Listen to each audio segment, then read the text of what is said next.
बिस्मिल्लाहिर्रहमानिर्रहीम। बिलाखिर फ़ैसला आ गया जिसका कल से बहुत शिद्दत से इंतज़ार किया जा रहा था और तवक्कुआत के मुताबिक आया है। नहीं, उससे 2 कदम आगे आया।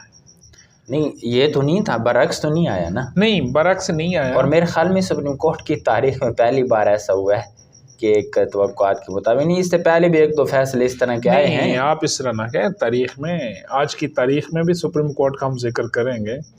हाँ, और फिर आपको याद होगा जो पनामा वाला आया था, आज भी सेम आप देखेंगे कि ये पनामा जैसा फैसला आया है। टेक्निकली बुनियाद पर ये बिल्कुल उस लेवल का नहीं है फैसला जिस तरह एक, मतलब अगर सुप्रीम कोर्ट का फैसला हो, ये ऐसे लग रहा है जैसे एक पार्टी का फैसला है। अच्छा, ये ऐसा फैसला है कि ना तो इस पर पीडीएम की जमातों में से कोई खुशी का इजहार कर रहा है और ना पीटीआई के सोशल मीडिया पे अभी तक कोई मिठाइयाँ तकसीम हुई हैं। जो पिटिशनर्स हैं, मतलब उन्होंने तो कोई इस तरह का, शामुद कुरैशी की मैंने थोड़ी सी ना वो सुनी है स्पीच, तो उसमें उन्होंने 2 चीज़ों का जिक्र किया। तो उन्होंने कहा जी ये जो आइन की बालादस्ती की आज जीत हुई है, आइन जीत गया है जी।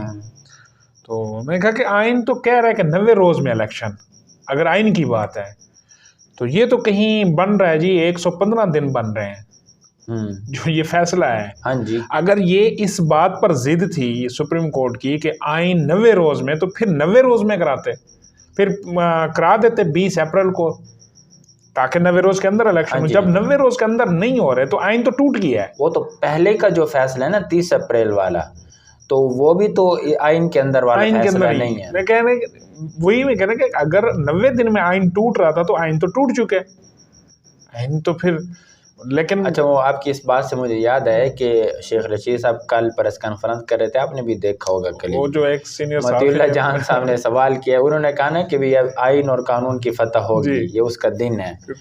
तो उन्होंने कहा कि जब आप जनरल मुशर्रफ के साथ खड़े थे तो उस वक्त भी आइन और कानून की फतह हो रही थी, तो वो मतलब ये साफी नहीं, आप साफी नहीं है जी। हाँ जी। बहरहाल तो फिर क्योंकि शामुद कुरैशी ने स्पेसिफिक बिलावल भुट्टो के बात की, और क्वेश्चन ये था कि बिलावल भुट्टो ने कहा है कि मार्शला लग सकता है ये जो फैसला, मतलब अगर इलेक्शन के ऊपर जिद आती है तो। कल उन्होंने नोडेरो में ये बात की, तो आगे से शामुद कुरैशी का जो आंसर था ना वो बड़ा, मैं कहा कि ये चाहे जितने बड़े हो जाए ना, ये वाकई छोटे सियासी हैं। आगे से उन्होंने ना बिलावल का कहा जी आप निकर में घूमते थे और साइड पर खड़े होते थे, आपको मम्मा डांटती थी। ये जवाब दे रहे हैं शामुद कुरैशी साहब, ये वाइस चेयरमैन है पाकिस्तान तहरीक इंसाफ के। नहीं, कोई सियासी जवाब नहीं आया, यानी सियासी, और कहते हैं कि आपके मुंह से ये बात सुन के अच्छा नहीं लग रहा, आपके जो नाना थे उन्होंने 1973 का आइन वो किया था और उस आइन की आज जीत हुई है। तो मैं कहा कि उनके नाना ने जो आइन दिया था तो उसी आइन के तहत तो इनका नाना का कत्ल भी तो इसी हमारा मैं कह रहा हूँ ना, इसी हमारा से हुआ था। कहते कि आप सुप्रीम कोर्ट के, मैं कहता तो सुप्रीम कोर्ट और हाई कोर्ट और जजेस ने तो उसके नाना को उसी आइन के छुरी में ज़िबा किया था। बिल्कुल। तो वो हैरानगी हुई कि मतलब वो कह रहे हैं जी हम तो आइन के साथ खड़े हैं। मैंने कहा आप कहाँ खड़े थे आइन के साथ? अभी भी नहीं खड़े ना, 90 रोज़ वाली बात तो नहीं हुई है। हाँ जी। तो लेकिन इस वक्त तो जो तजस्सुस है कि जिस तरह का हुकूमती मूड नहीं लग रहा इलेक्शन करवाने का, तो ये तजस्सुस पाया जा रहा है हर सूरत, हर तबके में है कि मज़ीद वक्त ज़ाया किया जाएगा शोर शराबे में, इलेक्शन का कोई क्लियर चीज़ कोई सामने आएगी भी या नहीं। मैं तो यही समझ, इलेक्शन होते नज़र फिर भी नहीं आते कि इसके अंदर, तो इस फैसले के अंदर काफ़ी सारी चीज़ें हुई हैं। हाँ जी। सुप्रीम कोर्ट ने जजमेंट से हट के इंतज़ामी लेवल का फैसला दिया है। जैसे कोई कंपनी का बॉस होता है ना, अगर मुझे ये चीज़ें चाहिए, बिल्कुल, तो और इस तरह चाहिए। अभी इस बात से मुझे याद है कि इंतज़ामी किस्म का फ़ैसला दिया है।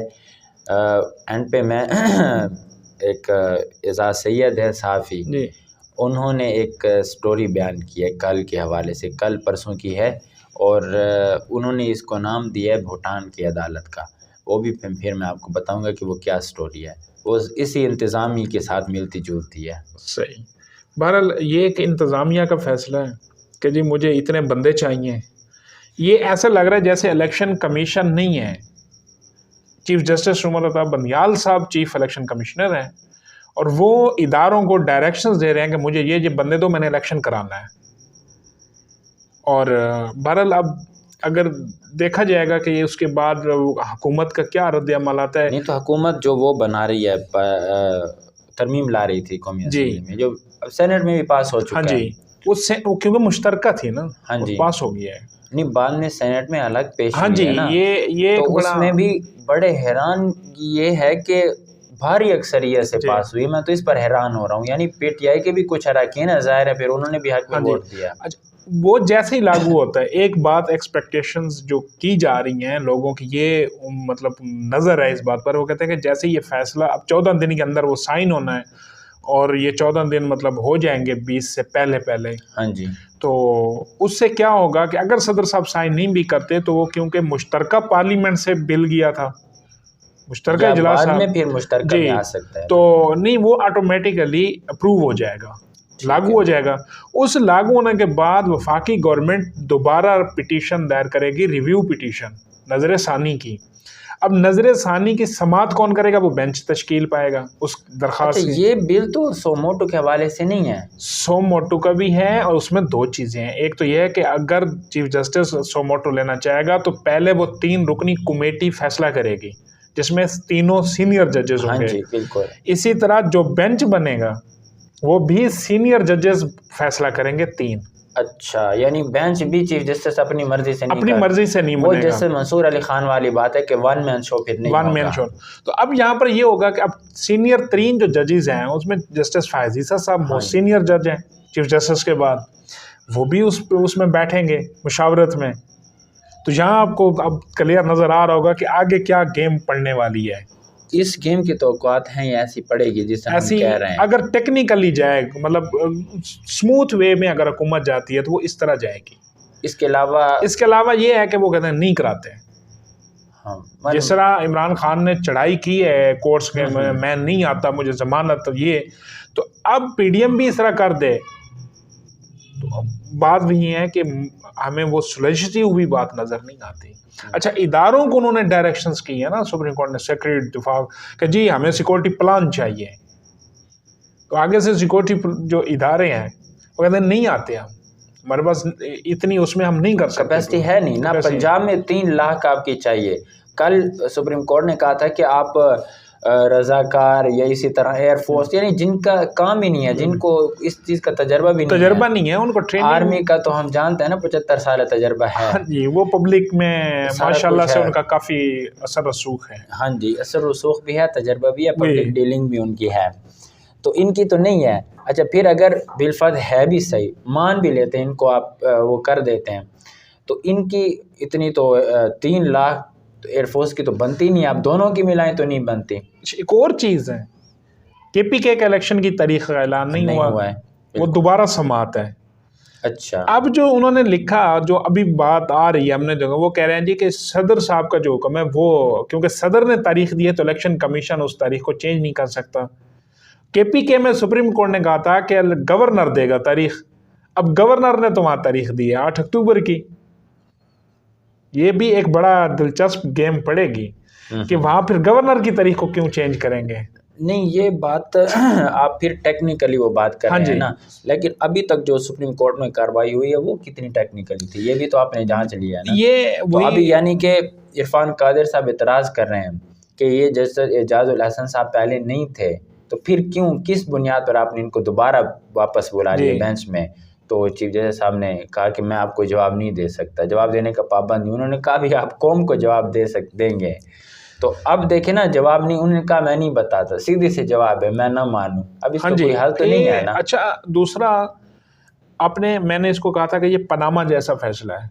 नवाज शरीफ के खिलाफ पनामा का केस था, केस चलते चलते मतलब वो जाकर एंड होता है दुबई के अकामा के ऊपर। हाँ जी, पनामा का जिक्र ही नहीं है पूरे डिसीजन के अंदर, ना करप्शन का जिक्र है, ना ही टैक्स की मतलब चोरी का जिक्र है, अकामा का जिक्र था। और वो टेक्निकली उस केस से, जिस केस की पिटीशन थी उसके ऊपर फैसले ही नहीं आया। फिर अब भी जो पिटीशन है वो है इलेक्शंस 90 रोज़ में कराने की, यहाँ पर फैसला 90 रोज़ का तो आ ही नहीं रहा, ये तो मई का आ रहा है। और दूसरी चीज़ इसके अंदर ये आ रही है कि ये तो इसमें कहा जा रहा है जी इतने बंदे चाहिए, इतने पैसे चाहिए और फलां डेट को चाहिए, बस ऑर्डर है मतलब बादशाह हाँ सलामत जी। का, तो बगैर किसी और इसी तरह मालूमात की के। अदालती तारीख आज एक बड़ा दिन है पाकिस्तान के हम्म, अंदर। ये 1979 4 अप्रैल जनाब जुल्फ़कार अली भुट्टो को जो सजाए मौत दी हाँ गई जी, हाँ थी, जी। ये भी सेम इसी तरह के एक अदालती वो था। अच्छा, इसके ऊपर एक रेफरेंस दायर है, आपकी शायद याद में होगा, हाँ हाँ हाँ। जरदारी साहब ने रेफरेंस दायर किया था। भुट्टो रेफरेंस जो था उसका कोई अभी तक आंसर नहीं आ रहा सुप्रीम कोर्ट से। उसमें यह था कि समाअत की जाए, रेफरेंस दायर था कि वाकई ये एक अदालती वो था, फैसला था जिसके ऊपर हाँ जी, एक मतलब से जैसे सही कहें कि भाई एक मुजरिम को सजा हुई, या फिर ये एक अदालती कत्ल था कि अदालत ने किसी की ख्वाहिश पर एक अवामी लीडर को डेथ सेंटेंस के ज़रिए मतलब वो किया था, डेथ दी थी। तो उस टाइम भी तो यही जजेस से यही मोहतरम वो बैठे हुए थे इंसाफ के, उसमें मौलवी मुश्ताक साहब थे। और उसमें केस बड़ा दिलचस्प था। उसमें केस है अहमद रज़ा कसूरी साहब, जो ये मुशर्रफ साहब के स्पोक पर्सन भी रहे हैं अहमद, इनके वाले साहब थे नवाब अहमद कसूरी थे, उनके कत्ल का था। अच्छा। हाँ जी, कि उनको कत्ल किया गया और उसके लिए एजेंसी से बंदे हायर किए गए, और वो बंदे हायर किए थे जुल्फ़कार अली भुट्टो ने। तो फिर उनके कहने पर मतलब कत्ल किया गया था, और उस कत्ल के बाद जो है ना उनको सजाए मौत होती है जी, वो जारी हुआ था। और आज फिर यानी कि अदालत ने अपनी तारीख दोहराई है। 4 अप्रैल को मैं उन्होंने कहा कि तारीखी दिन है, तो उसी तारीख के साथ इसको फिर नहीं तो नथी कर अपना लेते हैं। रिकॉर्ड, ये तो फिर अदालत ने अपना रिकॉर्ड एक ही रखा है ना, अपने रिकॉर्ड को तो ख़राब नहीं किया। हाँ जी, बिल्कुल इसी तरह जी। अच्छा, वो मैं फिर बात कर रहा था उसकी, भूटान हाँ की। जी। वो सिलसिला इस तरह उन्होंने बयान किया है कि भूटान में हुआ क्या है कि एक जो सेशन कोर्ट थी गालिबन भूटान की, तो सेशन कोर्ट के जज साहब ये चाह रहे थे कि एक वहाँ के एक पॉपुलर लीडर, जो भूटान में एक परसेप्शन बनी हुई है कि वो एक पॉपुलर लीडर है, तो पॉपुलर लीडर को आइन और कानून के मुताबिक उनका ट्रायल किया जाए, जो भी केस उसमें चल रहा था। तो उनकी जो ऊपर वाली अदालत है, आप उसको कुछ भी कह सकते हैं, बोस अदालत कह सकते हैं, उनके एक बड़े जज साहब ने अपने दामाद को भेजा उन जज के पास और कहा कि, और उन दामाद ने उस सेशन कोर्ट के जज की उन बड़ी कोर्ट के जज के साथ फ़ोन पे बात करवाई। तो उन्होंने आगे से जवाब ये दिया कि भाई हमें भी चलने दो और ख़ुद भी चलो, और ये पैगाम दिए उनको कि आप हमारे मातहत हो, अगर आप हमारी ख्वाहिश के मुताबिक नहीं चलोगे तो फिर आपको पता है कि हम क्या कर सकते हैं, आप भी नहीं चल सकोगे। तो उन्होंने ये पैगाम दिया कि आप ख़ुद भी चलो और हमें भी चलने दो। तो ये उन्होंने बताया कि भूटान में ये इस तरह सिलसिला चलती है और अभी तक वो सिलसिला, अब सिलसिला ये है कि वो जो जिन जज पर दबाव है वो ये सोच रहे हैं कि वो ये तजवीज़ दे दें या रिक्वेस्ट कर दें कि ये केस मैं नहीं सुन सकता, आप किसी और जज की तरफ ये केस मुंतकिल कर दें। और ये होता है, ये तो जैसे शौकत सदीकी पाकिस्तान का एक केस है। हाँ जी, हाँ जी। तो उन्होंने तो बहादुरी तो वाज़ेह तौर पर कह दिया, मैं नहीं सुन सकता। हाँ जी, हाँ जी। तो आपको पता है भूटान में कंटेप्ट ऑफ कोर्ट भी बड़ी जल्दी लग जाती है। अल्लाह बचाए रखे। आमीन।